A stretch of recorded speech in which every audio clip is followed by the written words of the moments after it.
We are going to learn about cell, the basic unit of life. This is our second lesson. Our earth is a beautiful place wherein different types of organisms happily కోఎక్సిస్ట్. భూమి అనేది ఒక సుందరమైన ప్రదేశము. అందులో రకరకాల జీవులు జీవిస్తూ ఉంటాయి. From minute masses to urge conifers, invisible bacteria to urge blue whale all have a basic unit called cell. మరి మినిట్ చాలా చిన్న మొక్కల నుంచి పెద్ద మొక్కలైన కోనిఫెర్స్, చిన్న మొక్కలను వేటిని అంటామంటే మాసెస్ అంటాం. చాలా చిన్న మొక్కలైన మాసెస్ నుంచి చాలా పెద్ద మొక్కలైన కోనిఫెర్స్ వరకు ఈ భూమి మీద జీవిస్తున్నాయి. అంతేకాదు కంటికి కనపడని బ్యాక్టీరియా నుండి పెద్ద జీవి అయిన బ్లూ వేల్ వరకు భూమి మీద నివసిస్తున్నాయి. ఇవి అన్నీ సెల్ ద్వారా వీటి బాడీ తయారైనదని చూస్తాం. వీటి బాడీ తయారవ్వడానికి బేసిక్ యూనిట్ ఏంటమ్మా అంటే cell. Let us study about cell. ఈ లెసన్లో సెల్ గురించి మనం నేర్చుకుంటాము.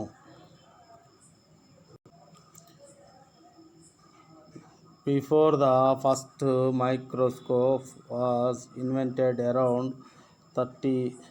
350 years ago, people were not aware of the living world that was not visible to the naked eye. సుమారు 350 సంవత్సరాలకు పూర్వం సూక్ష్మదర్శిని కనిపెట్టక ముందు మన చుట్టూ కంటికి కనిపించని జీవ ప్రపంచం గురించి మనకి తెలియదు. Thereafter, many scientists were observing and describing unknown world with the help of microscope. మరి చాలామంది శాస్త్రవేత్తలు తర్వాత కాలంలో మైక్రోస్కోపు సహాయముతో తెలియని జీవుల గురించి పరిశీలించి వర్ణించడం జరిగింది.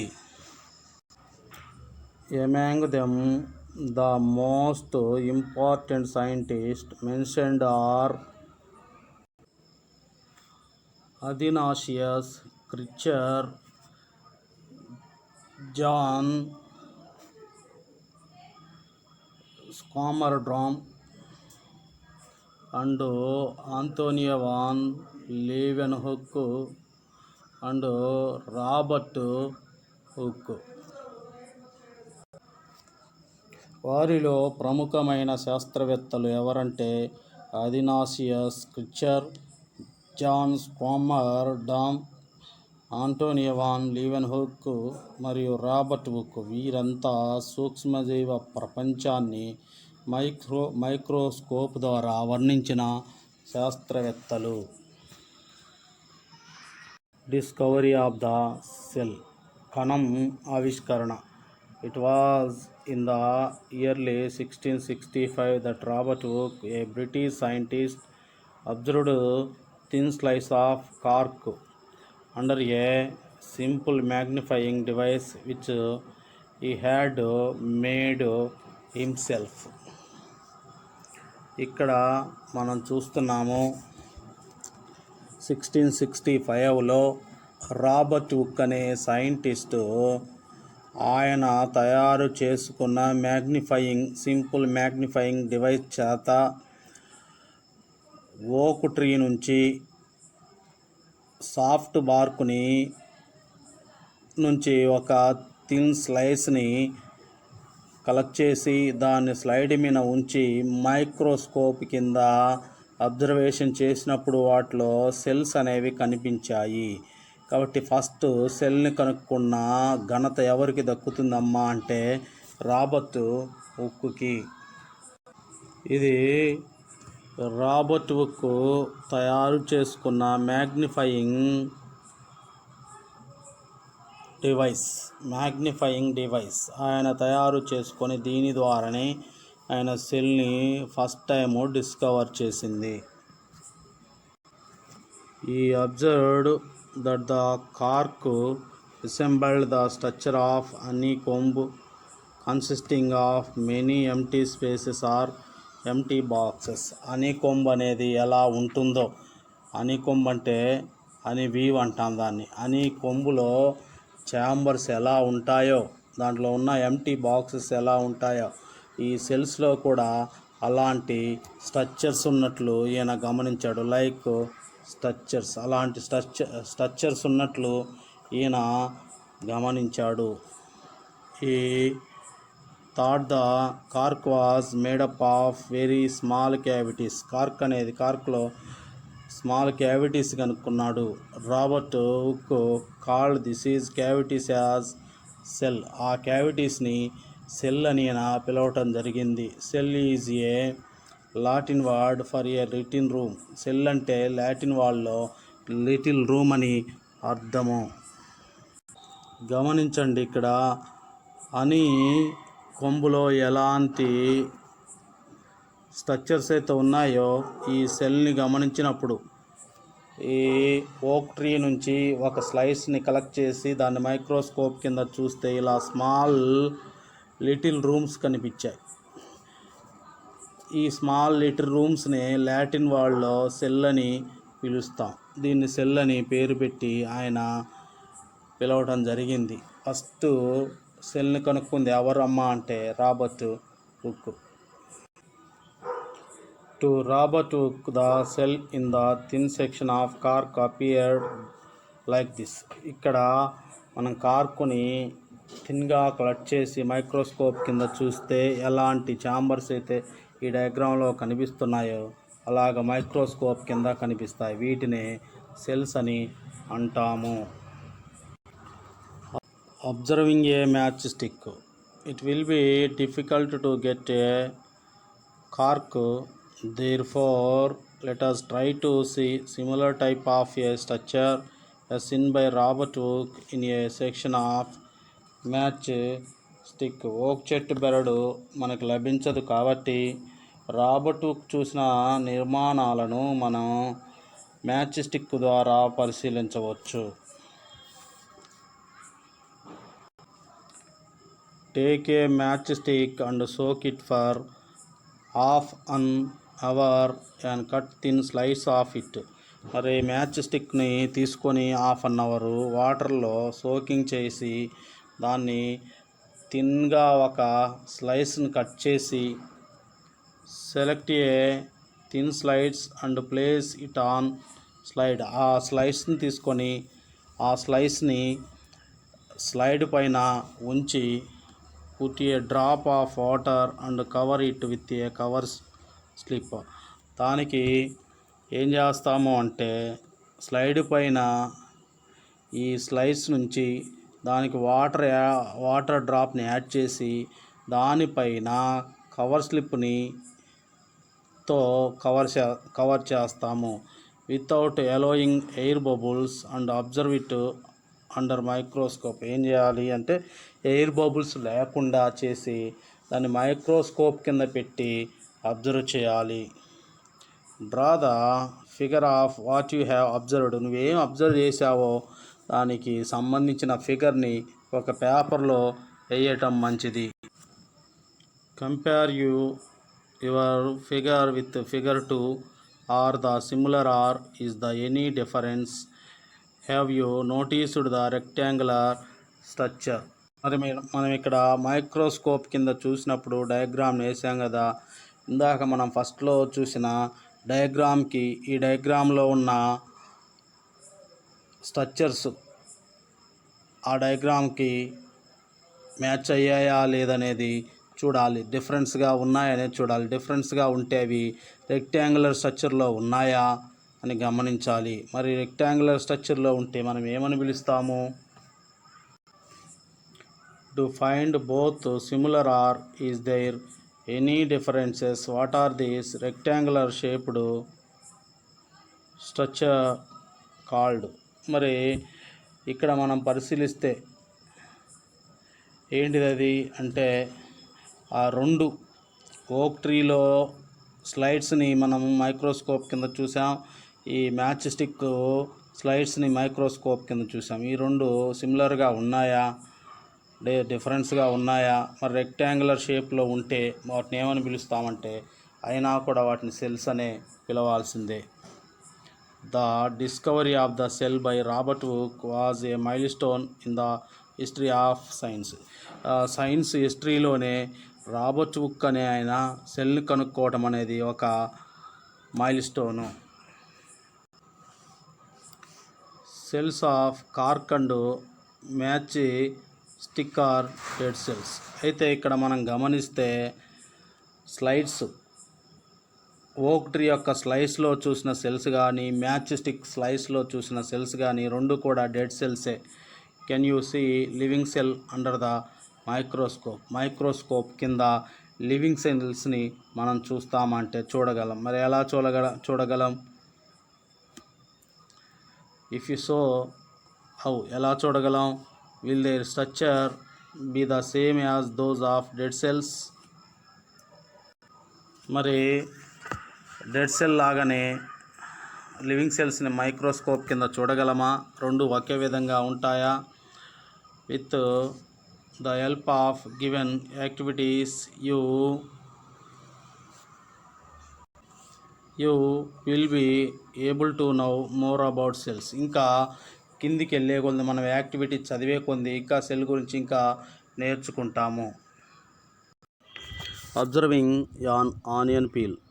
Peel an onion and cut out small fleshy portion from bulb. Break this piece into two small parts and try to separate them. You will notice a thin translucent membrane holding the pieces together. Take out the membrane, cut a small piece from it and separate it evenly in drop of water on slide. While placing the peel on slide, make sure that it is not folded. Cover it with a cover slip and observe it under the microscope. Draw the figure of what you have observed. Compare your figure with figure 4.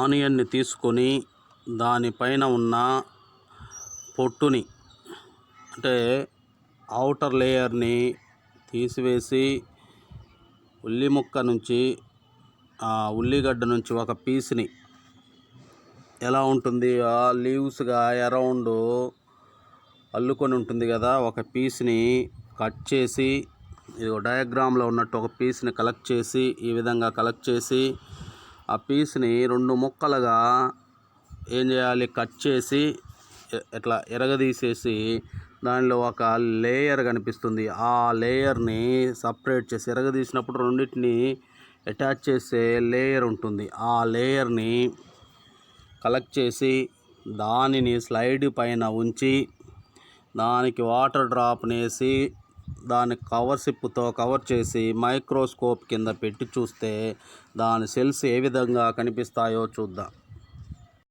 Microscope కింద పెట్టి చూసినప్పుడు ఈ ఆనియన్లో cells ఈ టైప్లో కనిపిస్తాయి. కాబట్టి ఆనియన్లో cells ఏ షేప్లో ఉంటాయమ్మా అంటే రెక్టాంగులర్ షేప్లో ఉంటాయి. ఈ రెక్టాంగులర్ షేప్లో ఉన్న సెల్స్ని మనం మైక్రోస్కోప్ కింద చూస్తాము. ఈ విధంగా ఆనియన్ నుంచి పీల్ని సపరేట్ చేసి ఆ పీల్ని స్లైడ్ పైన ఉంచి ఆ స్లైడ్ని మైక్రోస్కోప్ కింద ఉంచి చూస్తే ఆ సెల్స్ అనేవి రెక్టాంగులర్ షేప్లో కనిపిస్తాయి. Observing human cheek cells. You have already prepared a temporary slide of onion peel. Onion peel యొక్క టెంపరీ స్లైడ్ని ఎలా ప్రిపేర్ చేయాలో చేసాము already. Now prepare a slide of your own cheek cell. ఇప్పుడు ఏ స్లైడ్ని తయారు చేయాలంటే మన ఓన్ చీక్ సెల్స్ని స్లైడ్ని తయారు చేయాలి. Wash your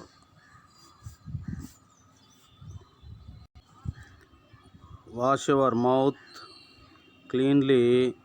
Take a clean wooden or plastic spoon and scrape the inner surface of cheek. ఇక్కడ ఏం చేయాలి అంటే ఫస్ట్ మౌత్ని క్లీన్గా వాష్ చేయాలి. అలా వాష్ చేసిన తర్వాత వుడెన్ కానీ ప్లాస్టిక్ స్పూన్ కానీ తీసుకొని ఈ మౌత్ యొక్క ఇన్నర్ సైడ్ ఏం చేయాలి, ఇన్నర్ సైడ్ ఆ వుడెన్ స్పూన్తో ఇన్నర్ సైడ్లో ఉన్న చీక్ సెల్ని కలెక్ట్ చేయాలి. ఎట్లా కలెక్ట్ చేస్తామో చూద్దాం. Keep two things mind. Firstly wash the spoon thoroughly before using it. Secondly don't scrape too hard or else you could hurt yourself. Now take the scarping that you have collected and place it in a drop of water taken on slide. ఇది చేసేటప్పుడు ఈ విధంగా చేసేటప్పుడు రెండు విషయాలను మనం గుర్తుంచుకోవాలి. ఏంటి అంటే ఫస్ట్ మనం తీసుకున్న వుడెన్ స్పూన్ కానీ లేకపోతే ప్లాస్టిక్ స్పూన్ కానీ ఏదైనా సరే క్లీన్గా ఉండాలి, క్లీన్గా చెయ్యాలి ఫస్ట్. రెండోది ఏంటమ్మా అంటే ఆ స్పూన్తో మన మౌత్ యొక్క ఇన్నర్ లైన్ని హార్డ్గా స్కార్పింగ్ చేయకూడదు, స్మూత్గా స్కార్పింగ్ చేయాలి. ఇది ఇలా హార్డ్గా చేస్తే స్కార్పింగ్ చేస్తే మౌత్ ఇన్నర్ లైన్ అనేది డ్యామేజ్ అయ్యే అవకాశం ఉంటుంది. కాబట్టి స్మూత్గా స్కార్పింగ్ అనేది చెయ్యాలి. అలా స్మూత్గా స్కార్పింగ్ చేసి మౌత్ ఇన్నర్ సైడ్ నుంచి ఒక పీస్ని కలెక్ట్ చేసి ఆ పీస్ని స్లైడ్ పైన ఉంచి దానికి వాటర్ని యాడ్ చేస్తాము. Cover the slide with a cover slip. Observe the slide under microscope. ఇప్పుడు ఏం చేస్తాము అంటే అలా ఆ పీస్ని స్లైడ్ పైన తీసుకున్న తర్వాత దానికి వాటర్ డ్రాప్ని వేస్తామని చూసాం. దానిపైన కవర్ స్లిప్తో కవర్ చేసి మైక్రోస్కోప్ కింద అబ్జర్వ్ చేస్తాము. అలా అబ్జర్వ్ చేసిన తరువాత draw the figure of what you have observed. నువ్వేం అబ్జర్వ్ చేసావో దాన్ని ఫిగర్ గీయాలి.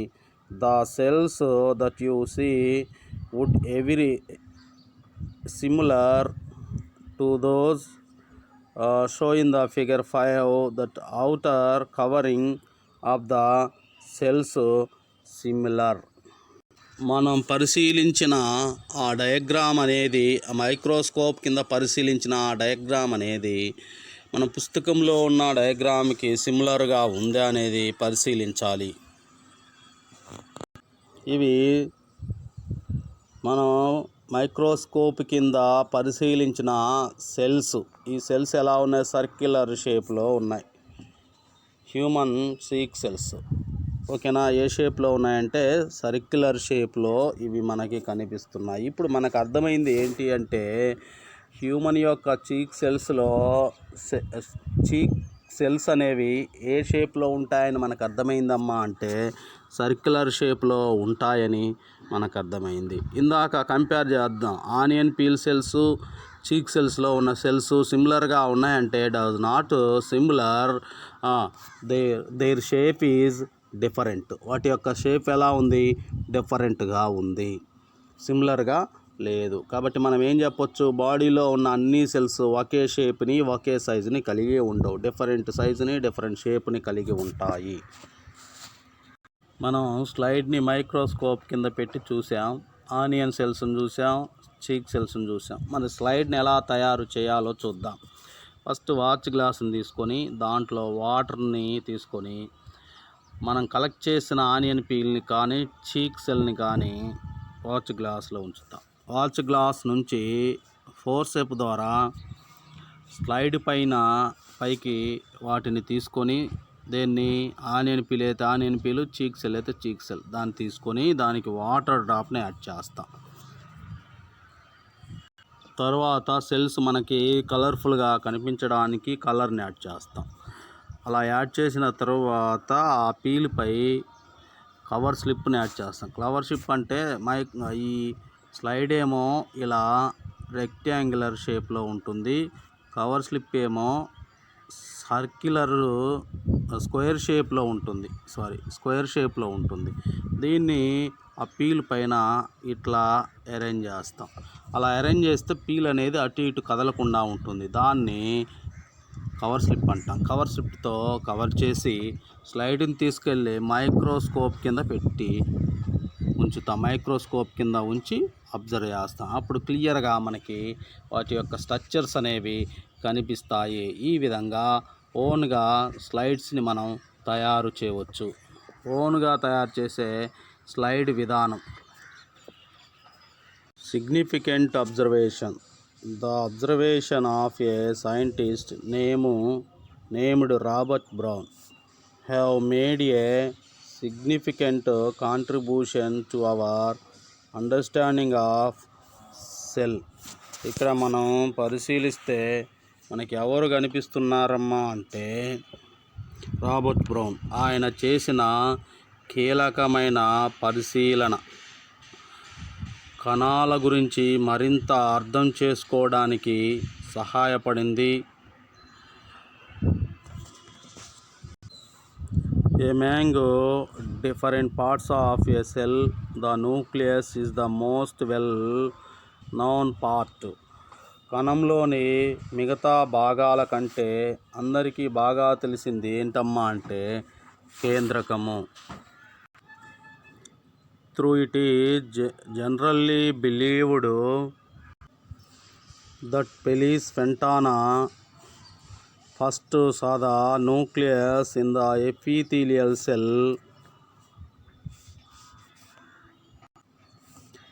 In the 18th century, the credit for observing the nucleus in different kinds of cells and recognizing that it was an integral part of all cell goes to Robert Brown. అందరూ నమ్మినట్లే Felice Fontana మరియు మరికొందరు శాస్త్రవేత్తలు సైంటిస్టులు 18th సెంచరీలో first animal epithelial cells నుంచి కేంద్రకాన్ని observation చేయటం అనేది జరిగింది. అయినప్పటికీ డిఫరెంట్ సెల్స్లో న్యూక్లియస్ లొకేట్ అయి ఉంటుందని, అది ఒక ఇన్నర్ పార్ట్ అని తెలిపిన ఘనత ఎవరికి దక్కిందమ్మా అంటే రాబర్ట్ బ్రౌన్కే దక్కింది. While observing cell in the epidermis of orchid leaves, brown noticed A near circular spout that was slightly more opaque than the surrounding areas. He noted that similar structure were present in other cells as well. Orchid leaves యొక్క epidermis సెల్స్లో ఒక dark స్పౌట్స్ని ఈయన గుర్తించాడు. ఆ dark spouts other సెల్స్లో కూడా పరిశీలించడం జరిగింది. Brown claimed that this structure was an integral part of the cell and called it nucleus. మరి ఇటువంటి స్పౌట్స్ని ఆయన ఏమన్నాడంటే సెల్లో ఇంటిగ్రల్ పార్ట్గా భావించి దానికి న్యూక్లియస్ అని పేరివ్వటం అనేది జరిగింది. It was gap of around 150 to 175 years between the first recorded observation of cell and the observation of the nucleus. మరి కణాన్ని కనుక్కున్న 175 సంవత్సరాల తరువాత కేంద్రకాన్ని కనుక్కోవటం అనేది జరిగింది. దాదాపు కేంద్రకాన్ని కనుక్కోవడానికి 175 సంవత్సరాలు పట్టిందని మన సైంటిస్టుల అంచనా. అంటే కణాన్ని ఎప్పుడు కనుక్కున్నారు? 1665లో రాబర్ట్ హుక్ కనుక్కున్నాడు. 1831లో న్యూక్లియస్ని రాబర్ట్ బ్రౌన్ కనుక్కున్నాడు. దాదాపు 175 ఇయర్స్ అనేది ఈ కేంద్రకాన్ని కనుక్కోవడానికి కణానికి మధ్య గ్యాప్ అనేది ఉంది. ఈయనే రాబర్ట్ బ్రౌన్. చూడండి, ఈయన సిగ్నిఫికెంట్ అబ్జర్వేషన్ని చేసిన సైంటిస్ట్. చూడండి, ఇది ఆర్కిడ్ లీవ్స్ యొక్క ఎపిడెర్మిస్. ఈ ఎపిడెర్మిస్లో నుంచే ఆయన న్యూక్లియస్ని కనుక్కుంది. ఇదిగో డార్క్ స్పౌట్ ఉంటుంది, దాన్ని న్యూక్లియస్ అంటాం. ఇక్కడ కనిపిస్తూ ఉన్నాయి చూడండి, అంతలకు కనిపిస్తున్నాయి సెల్లో, ఇవన్నీ సెల్సే. ఈ డార్క్ కలర్ స్పౌట్ని న్యూక్లియస్ అంటాం. ఈ లీవ్స్లో స్టమోటోస్ 3 స్టమోటోస్ కూడా ఉన్నాయి చూడండి. ఇగో ఇక్కడ ఒకటి, ఇక్కడ ఒకటి, ఇది 3 స్టమోటోస్ కూడా మనం పరిశీలించవచ్చు. ఈ ఆర్కిడ్ లీవ్స్ ఎపిడెర్మిస్ సెల్స్ నుంచే ఫస్ట్ రాబర్ట్ బ్రౌన్ న్యూక్లియస్ని కనుక్కున్నది.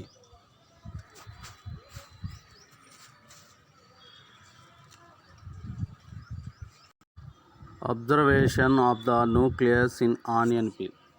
For this you need to peel a membrane from an onion once again.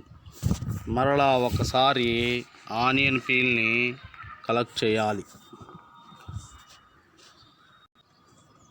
Now keep this membrane on slide and add 1 or 2 drops of the stain, saffron, methylene blue or red ink. Cover this with a cover slip and leave it for about 5 minutes. ఇక్కడ ఏం చేసాము అంటే ఆ onion peel లేదా ఆ మెంబ్రెన్ని slide పైన తీసుకొని 1 or 2 డ్రాప్స్ని stain వేసాం. అది సాఫ్రిన్ అయినా సరే, మిథైలిన్ బ్లూ అయినా సరే, రెడ్ ఇంక్ అయినా సరే, ఏదైనా కలర్ కోసం కలర్ని వేస్తాం. అలా కలర్ని వేసి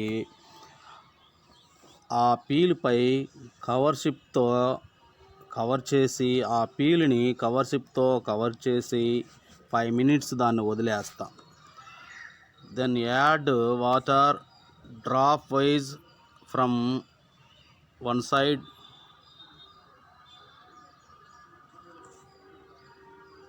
ఆఫ్ ద కవర్ స్లిప్.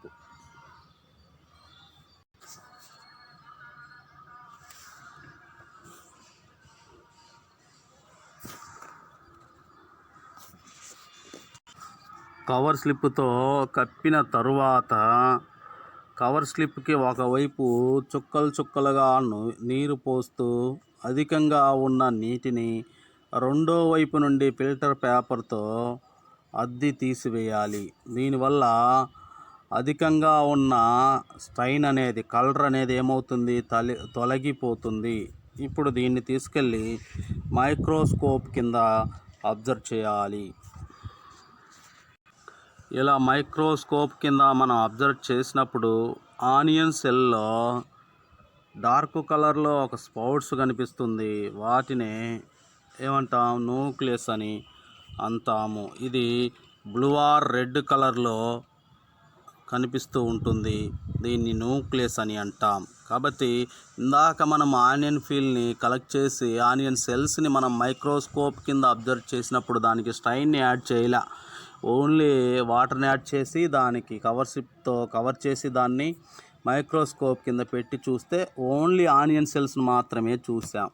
కలర్ని యాడ్ చేయటం వల్ల ఓవర్ స్టైన్, ఓకేనా, డార్క్ డాట్గా సెల్ యొక్క ఇన్నర్ సైడ్ కనిపిస్తుంది, దాన్ని న్యూక్లియస్ అని అంటాము. Nucleus in cheek cell.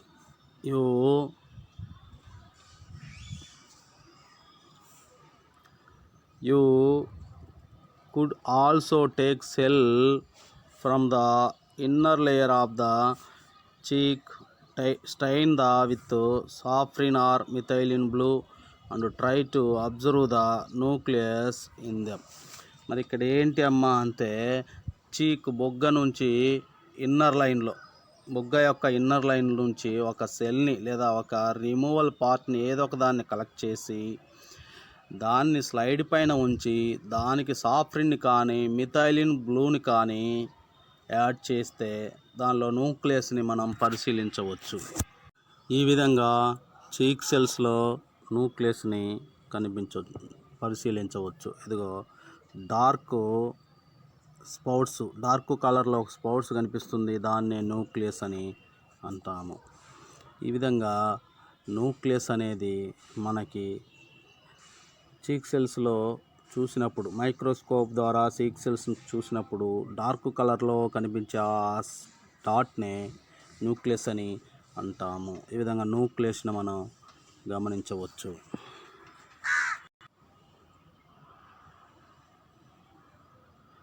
Now let us compare the onion and the cheek cell. ఈ ఆనియన్ సెల్ని చీక్ సెల్ని కంపేర్ చేయటం. What are the structures present in the cells. మరి వాటి యొక్క సెల్స్ యొక్క స్ట్రక్చర్ ఏంటి? ఆనియన్ సెల్స్, చీక్ సెల్స్లో ఉన్న సెల్స్ యొక్క స్ట్రక్చర్ ఏంటి? మనం ఆల్రెడీ చూసాం. ఏం స్ట్రక్చరు? ఆనియన్ పీల్లో ఉన్న సెల్స్ రెక్టాంగులర్ షేప్ని కలిగి ఉంటాయి, చీక్ సెల్లో ఉన్న సెల్స్ సర్క్యులర్ షేప్లో ఉంటాయి. కాబట్టి ఈ రెండు డిఫరెంట్ షేప్ని కలిగి ఉన్నాయి. Did you see a tiny dark stained thing in all the cells.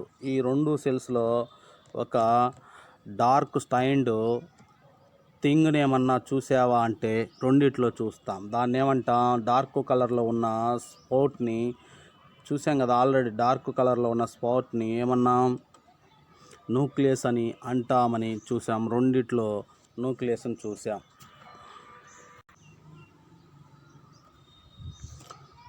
Are they located in the center of the cell in both the cells. మరి రెండు సెల్స్లో న్యూక్లియస్ సెంటర్లో లొకేట్ అయి ఉందా అంటే ఖచ్చితంగా మనం చెప్పాల్సింది ఏంటంటే ఈచ్ సెల్స్లో న్యూక్లియస్ అనేది సెంటర్లోనే లొకేట్ అయి ఉంటుంది అని మనం చెప్పాల్సిందే. What is the difference between boundary of onion peel and cheek cell? ఇక్కడ క్వశ్చన్ ఏంటమ్మా అంటే ఆనియన్ సెల్ని, చీక్ సెల్స్ని బౌండరీ లైన్లో ఉన్న మెంబ్రేన్ ఒకే విధంగా ఉంటుందా, ఏమన్నా డిఫరెన్స్ ఉంటుందా వాటి మధ్య అంటే ఖచ్చితంగా డిఫరెంట్ ఉంటుంది. Animal cell to animal cell అయితే డిఫరెంటే ఉండదు. రెండు యానిమల్ సెల్ని కంపేర్ చేసినప్పుడు బౌండరీ లేయర్ మధ్య డిఫరెంట్ ఉండదు. ఇక్కడ యానిమల్ సెల్ని, ప్లాంట్ సెల్ని రెండు కంపేర్ చేస్తున్నాం కాబట్టి ఇక్కడ ఖచ్చితంగా బౌండరీ లైన్లో ఉన్న లేయర్స్ డిఫరెంట్గా ఉంటుంది. ఇక్కడ చీక్ సెల్ యొక్క బౌండరీ లైన్లో ఉన్న లేయర్ అనేది ప్లాస్మా మెంబ్రేన్, కానీ ఆనియన్ యొక్క సెల్స్ యొక్క బౌండరీ లైన్లో ఉండే లేయర్ అనేది సెల్ వాల్. ఓకేనా? మరి ప్లాంట్ సెల్లో ప్లాస్మా మెంబ్రేన్ కూడా ఉంటుంది, కానీ అది అవుటర్ మోస్ట్ లేయర్గా ఉండదు. ఈ ప్లాంట్ సెల్లో అవుటర్ మోస్ట్ లేయర్ ఏంటమ్మా అంటే సెల్ వాల్. ఇది డిఫరెంట్. ఓకేనా? membrane. This gives a shape to the cell and selectively allow substances to pass through it in or out of the cell. ఇక్కడ ఈ membrane అనేది కణాలకు డిఫరెంట్ షేప్ని ఇస్తుంది. అంతేకాదు కణం లోపలికి బయటకి పదార్థాలను సెలెక్ట్ చేసి పంపించడం అనేది చేస్తుంది. On the other hand, in the cell of the onion peel, the outer covering is clearer than in cheek cell. It is because there is another layer present over the cell membrane known as the cell wall. Already మనం ఇప్పుడు ఏం చూసాము అంటే cheek సెల్స్ని cover చేస్తున్న మెంబ్రిన్ని ఏమంటామని plasma membrane or cell membrane అని అంటామని చూసాం. అదే ఆనియన్ సెల్ని చూస్తే ఆనియన్ సెల్ని కవర్ చేస్తూ మరొక మెంబ్రిన్ ఉంటుంది అని చూసాం. దాని పేరే సెల్ వాల్ అని చూసాం. ఆల్రెడీ నేను మీకు ఇందాకనే చెప్పాను, ఆనియన్ సెల్ని కవర్ చేస్తూ మరొక మెంబ్రిన్ ఉంటుంది, దాన్ని సెల్ వాల్ అంటారని చెప్పాను.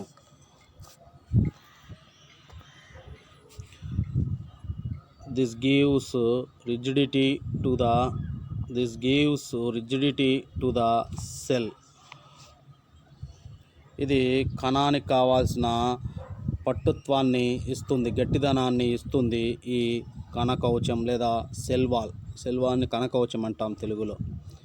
In both the cells you can find a dense round body called nucleus. ఈ రెండు సెల్స్ రౌండ్ బాడీ అయిన న్యూక్లియస్ని కలిగి ఉంటాయి. In cheek cells the nucleus is present in more or less at the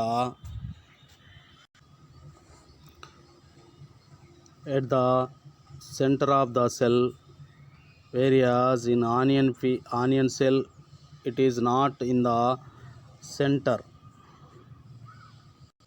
మరి nucleus both సెల్స్లో సెంటర్లో ఉంటుందని చూసాం. అయితే ఆనియన్ సెల్లో జస్ట్ కొంచెం పక్కగా జరిగి ఉంటుంది. The jelly like substances between the nucleus and the cell membrane is called cytoplasm. ఇక్కడ గమనిస్తే కణత్వచానికి తర్వాత న్యూక్లియస్కి మధ్యలో ఫ్లూయిడ్ ఉంటుంది. దాన్ని ఏమంటాము అంటే సైటోప్లాజం అని అంటాం. అంటే దీన్ని ఏమనొచ్చు, ప్లాస్మా మెంబ్రెన్కి న్యూక్లియస్కి between located fluid is called cytoplasm. న్యూక్లియస్కి ప్లాస్మా మెంబ్రెన్కి, దాన్ని plasma membrane otherwise name cell మెంబ్రెన్కి ప్లాస్మా మెంబ్రెన్కి బిట్వీన్ ఫ్లూయిడ్ అనేది ఉంటుంది. ఆ ఫ్లూయిడ్ని సైటోప్లాజం అని అంటాము. దీన్ని సెల్ ఫ్లూయిడ్ అని కూడా అంటాం. ఇప్పుడు దీన్ని క్లియర్గా ఎలా చెప్పొచ్చు అంటే cell contain inner side fluid is called cytoplasm. Cell inner side fluid ఉంటుంది, దాన్ని సైటోప్లాజం అని అంటాము. It is a heterogeneous material. ఇది ఈ సైటోప్లాజం అనేది హెట్రోజెనియస్ మెటీరియల్ని కలిగి ఉంటుంది. It contains membrane bound structure called cell organelles.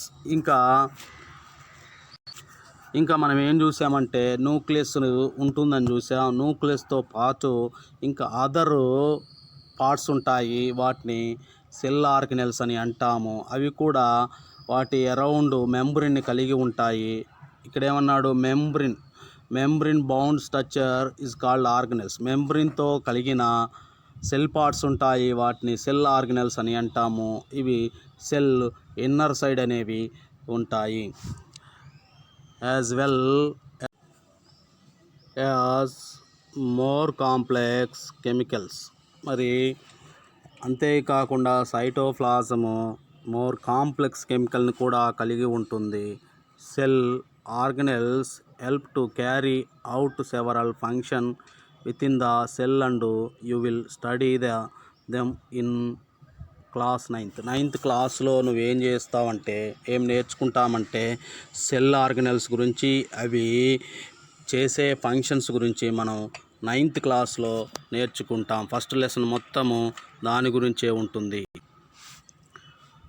You shall also study why cells are considered to be the structural and functional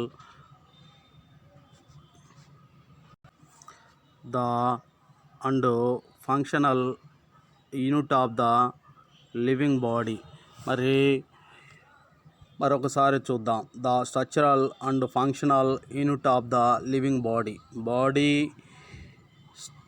ఈ సెల్ని స్ట్రక్చరల్ యూనిట్, ఫంక్షనల్ యూనిట్ అని అంటాం. ఎందుకు సెల్ని స్ట్రక్చరల్ యూనిట్, ఫంక్షనల్ యూనిట్ అని ఎందుకు అంటాము అంటే బాడీ అనేది తయారవటానికి ప్రాథమికంగా ఇంపార్టెంట్ రోల్ వహించింది సెల్ కాబట్టి, సెల్ ద్వారా బాడీ తయారైంది కాబట్టి సెల్ని స్ట్రక్చరల్ యూనిట్ అని అంటాము. బాడీలో ఆల్ ఆర్గాన్స్ ఫంక్షనింగ్లో ఉన్నాయి అంటే, పనిచేస్తున్నాయి అంటే ఆల్ ఆర్గాన్స్లో పనిచేసేది సెల్లే కాబట్టి, సెల్ ద్వారా బాడీలో ఫంక్షన్స్ జరుగుతున్నాయి కాబట్టి ఈ సెల్ని ఫంక్షనల్ యూనిట్ అని అంటాము. ఈ లివింగ్ బాడీలో ఫంక్షనల్ యూనిట్ అని, స్ట్రక్చరల్ యూనిట్ అని సెల్ని అంటాము.